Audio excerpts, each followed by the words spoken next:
Honnêtement, je ne pensais pas aller un jour au Cambodge. Et pourtant, ce voyage m'a profondément marqué.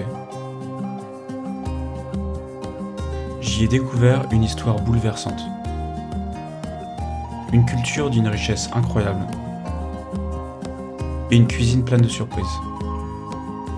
Un peuple qui a traversé des décennies de souffrance, mais qui dégage aujourd'hui une résilience et une gentillesse qui nous a touchés en plein cœur. Nous partons ensemble à la découverte de Phnom Penh, Kampot et Siem Reap, entre jungle, rivière et temple mythique. À pied, en moto ou à vélo, on va goûter, explorer et vivre le Cambodge de l'intérieur. C'est parti pour 7 jours d'aventure au Cambodge.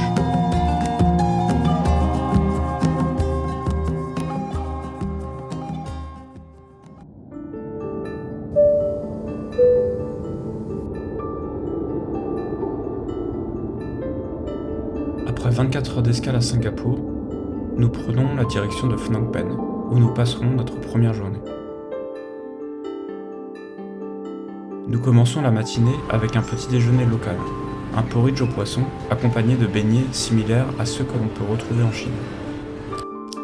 Nous passons ensuite le reste de la matinée au musée du génocide, où nous visitons les anciennes prisons dans lesquelles les Khmers rouges emprisonnaient et faisaient subir les pires sévices à toutes les personnes soupçonnées de s'opposer au régime communiste de Pol Pot. Une histoire très difficile, mais essentielle pour mieux comprendre, au fil de notre voyage, ce que la population a enduré au cours des dernières décennies.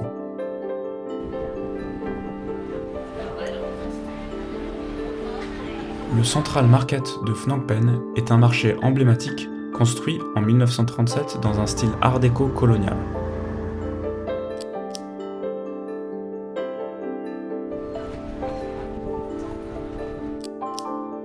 Il est aujourd'hui un centre commerçant majeur et un symbole historique de la ville.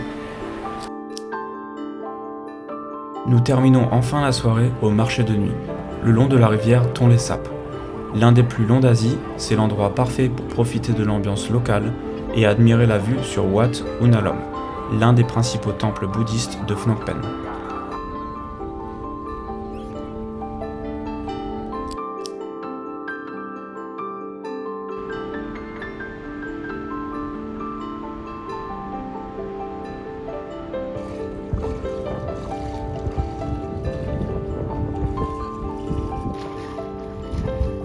Nous partons ensuite vers Kampot, situé sur la côte à environ 3 heures de route de Phnom Penh.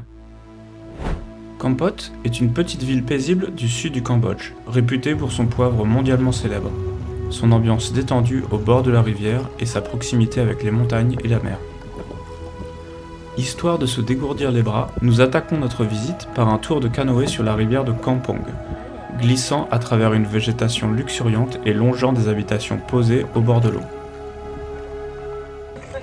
On est maintenant à Kampot et on fait un tour dans les mangroves en canoë. C'est très joli, beaucoup de plantes.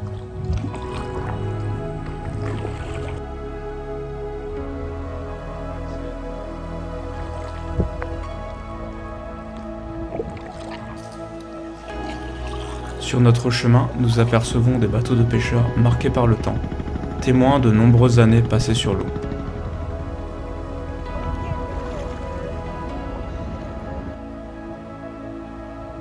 Nous nous arrêtons plus loin pour chercher une noix de coco comestible.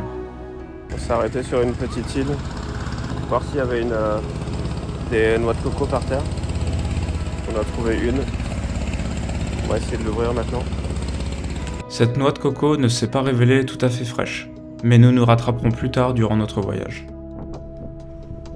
Pour notre deuxième jour à Kampot, nous louons une moto et décidons de visiter la station abandonnée de Bokor.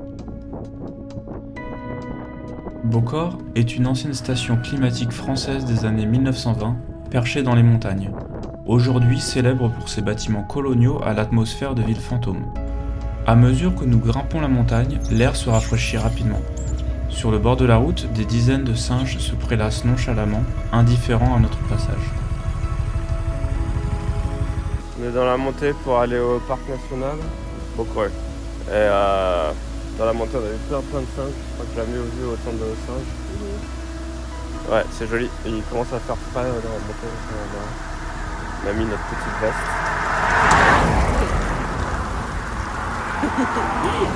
Une église catholique des années 1920 se dresse encore parmi les bâtiments restés debout.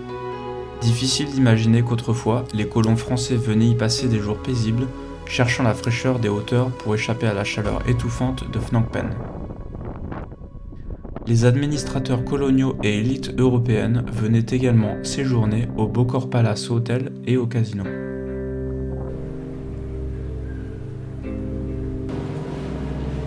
Nous profitons de notre dernière nuit à Kampot pour admirer le coucher de soleil sur les montagnes.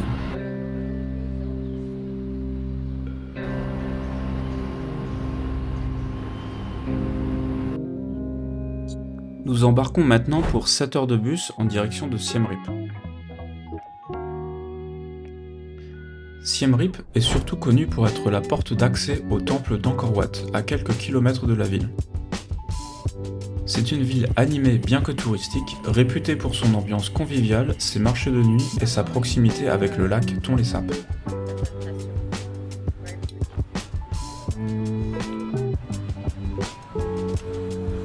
Pour notre première journée, nous enfourchons notre vélo et décidons d'aller jeter un œil au lac.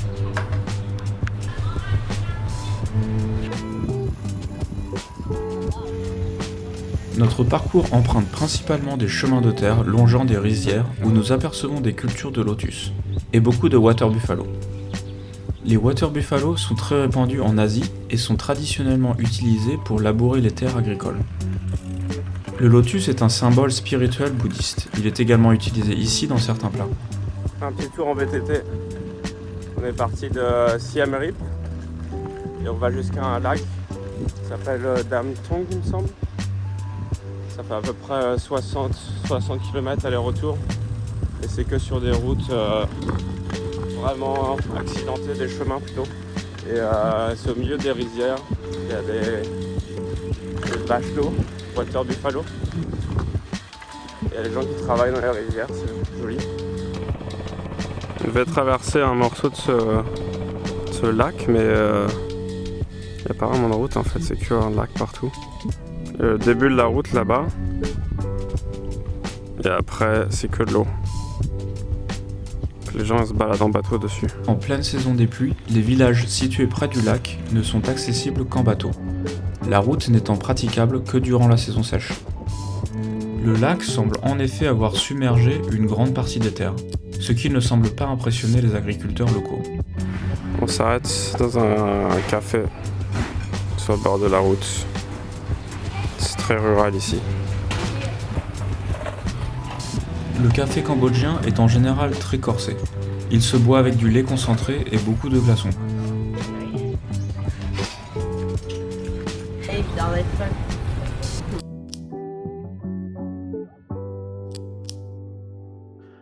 Sur le chemin du retour, nous passons près du temple Bakong, l'un des nombreux temples du vaste complexe d'Angkor.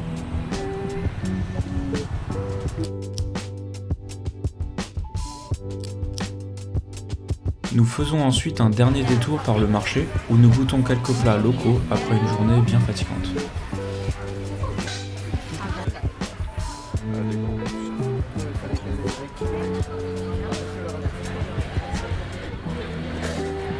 Nous consacrons enfin notre dernière journée à la visite des temples d'Angkor Wat. Angkor Wat est tout simplement le plus grand complexe religieux du monde, construit au XIIe siècle par l'Empire Khmer. Il était à l'origine un temple hindou dédié à Vishnu, avant de devenir un temple bouddhiste. Il est aujourd'hui l'un des sites archéologiques les plus emblématiques d'Asie du Sud-Est, et classé au patrimoine mondial de l'UNESCO. Le site d'Angkor Wat est immense. Il comprend plus d'une centaine de temples et de sanctuaires. Nous visiterons les trois principaux que sont Angkor Wat, Ta Prohm puis Bayon.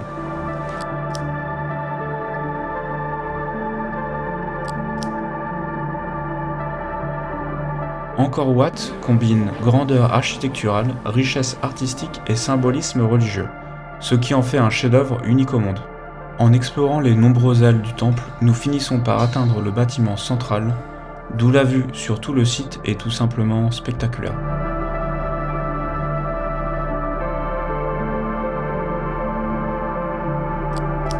Les moines bouddhistes, reconnaissables par leur tenue orange vif, vivent et pratiquent leur foi sur le site, entre méditation, prière et entretien des temples, tout en partageant parfois leur savoir avec les visiteurs.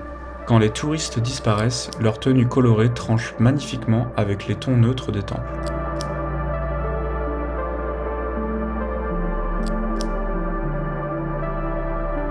Les sites sont si vastes que nous décidons de couvrir pour passer de l'un à l'autre. Ils sont bien reliés entre eux avec quelques sentiers piétons qui les connectent.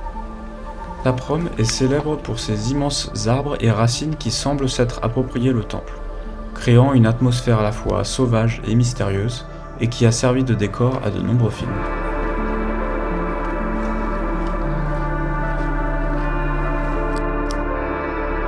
En explorant ces galeries envahies par la végétation, on ressent pleinement la puissance de la nature et le charme romantique des ruines khmères.